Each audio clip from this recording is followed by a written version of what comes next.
લોકસભા ચૂંટણી નજીક આવી રહી છે ત્યારે ભરૂચ બેઠક માટે ભાજપની સાથે કોંગ્રેસ, આપ, બીટીપી પણ મેદાનમાં છે। બેઠકને લઈને અત્યારથી જ લડાઈ શરૂ થઈ ગઈ છે ત્યારે સાંસદ મનસુખ વસાવાએ મોટું નિવેદન આપ્યું। મનસુખ વસાવાએ કહ્યું કે ભાજપ કોઈ બાબતે ચિંતિત નથી।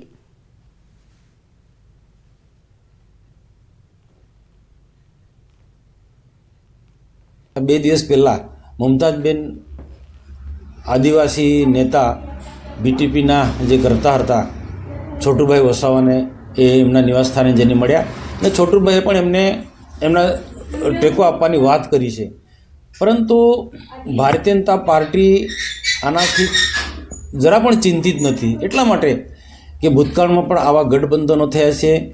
છોટુભાઈ પણ ખુદ અનેક લોકોને ભૂતકાળમાં અલગ અલગ રીતના એમને જેમને યોગ્ય લાગે તેવા લોકોને સમર્થન કર્યું છે, છતાં પણ એ લોકો ભાજપની સામે ફાવ્યા નથી।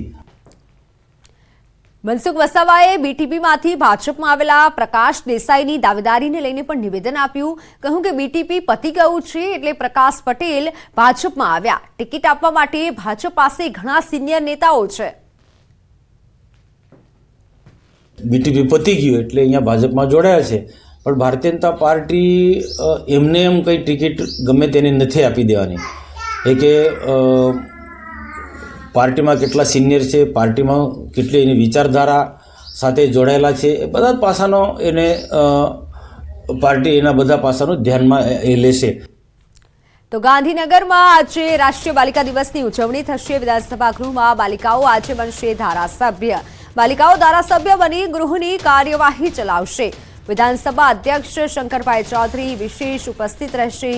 24 જાન્યુઆરી આજે રાષ્ટ્રીય બાલિકા દિવસની ઉજવણી થશે।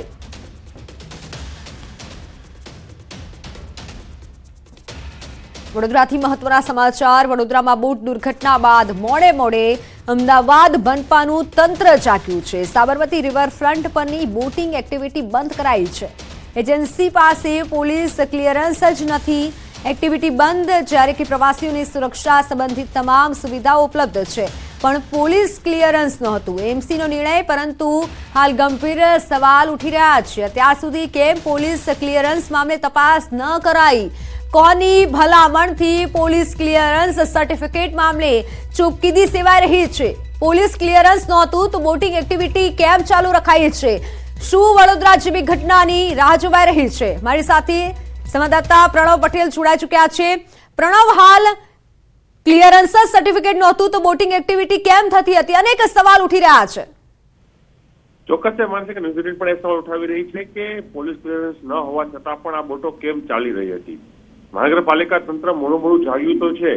સાબરમતી રિવરફ્રન્ટ પર જે બોટિંગની એક્ટિવિટી ચાલી રહી છે, હાલ મહાનગરપાલિકાનો જે રિવરફ્રન્ટ બોર્ડ છે તેના તરફથી તેને બંધ કરવાની ફરજ પડી છે, પરંતુ સવાલ એ થઈ રહ્યો છે કે જ્યારે મહાનગરપાલિકા તેને મંજૂરી આપે છે ત્યારબાદ એજન્સી દ્વારા પોલીસ ક્લિયરન્સ લેવું જરૂરી છે, તેમ છતાં પણ એજન્સી દ્વારા પોલીસ ક્લિયરન્સ કેમ ના લેવાયું તેને લઈને જ એએમસી ઉપર, પોલીસ ઉપર અને એજન્સી ઉપર તમામ ઉપર આ સવાલો ઉઠી રહ્યા છે।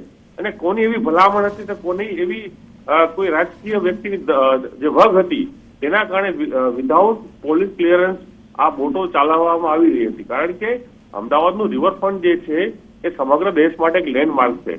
અહીં બહારથી પણ વિદેશી પ્રવાસીઓ પણ આવતા હોય છે, અન્ય રાજ્યના પણ પ્રવાસીઓ આવતા હોય છે, અને અમદાવાદ શહેરની જે આ રિવરફ્રન્ટ છે, આ તેની બોટિંગ છે તેની મજા માણતા હોય છે। તેની સુરક્ષા ઉપર સૌથી મોટો સવાલ એ થઈ ગયો છે। મહાનગરપાલિકાનો દાવો છે કે પ્રવાસીઓની સુરક્ષાને લઈને એજન્સીએ તમામ તકેદારી રાખી હતી, પરંતુ પોલીસ ક્લિયરન્સ તેવું ન હતું લીધું। તેના જ કારણે આજે સમગ્ર એક્ટિવિટી છે હાલ પૂરતી બંધ કરવામાં આવી છે, પરંતુ ચોક્કસ મહાનગરપાલિકા, પોલીસ અને એજન્સી ઉપર આ તમામ ઉપર સવાલો ઉભા થઈ રહ્યા છે કે ક્લિયરન્સ વગર કેમ આ બોટો ચાલી રહી હતી। હાલ મોડે આ તંત્રે બંધ કરાવ્યું છે, પરંતુ તપાસ થવી જોઈએ કે આની પાછળ જવાબદાર કોણ છે।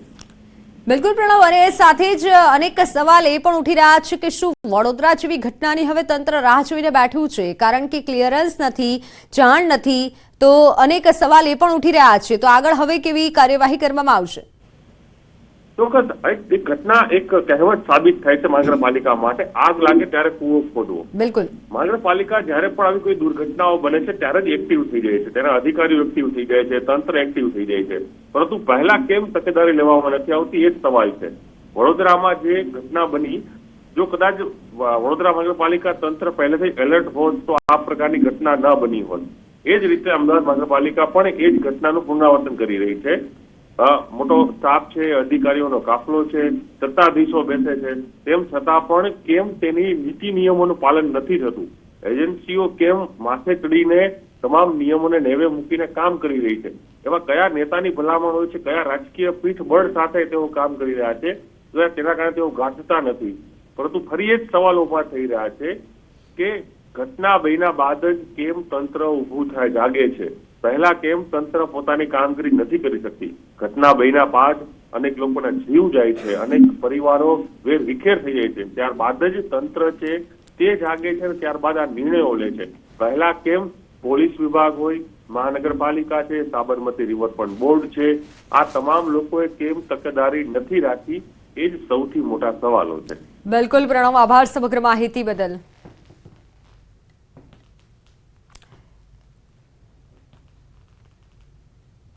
વડોદરાના હરણી બોટ દુર્ઘટના કેસમાં હાલ તપાસ થઈ રહી છે. શિક્ષણ સમિતિના બાળ મેળામાં ધરખમ ફેરફાર કરાયા છે. શિક્ષણ સમિતિના બાળ મેળામાંથી એડવેન્ચર ઝોન રદ કરાયો છે. શાળાના શિક્ષકોને વિશેષ સ્વિમિંગની તાલીમ પણ અપાશે. હવે મનપાની મંજૂરી બાદ શિક્ષકોને સ્વિમિંગની તાલીમ અપાશે, જ્યારે બાળકોના વાલીઓને પણ હવે સ્વિમિંગ શીખવા માટે સલાહ આપવામાં આવી છે. દુર્ઘટના બાદ વડોદરા મનપાની કાર્યવાહી વિવિધ ઇમારતો અને આનંદ પ્રમોદના સાધનોની એનઓસી લેવા માટે તાકીદ કરાઈ છે.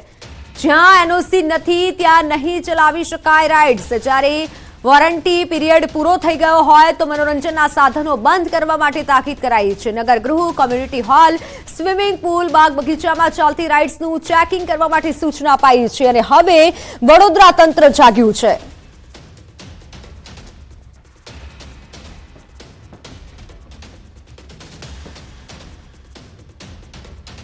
તો હાલ સમાચારોમાં સમય થયો છે વિરામનો.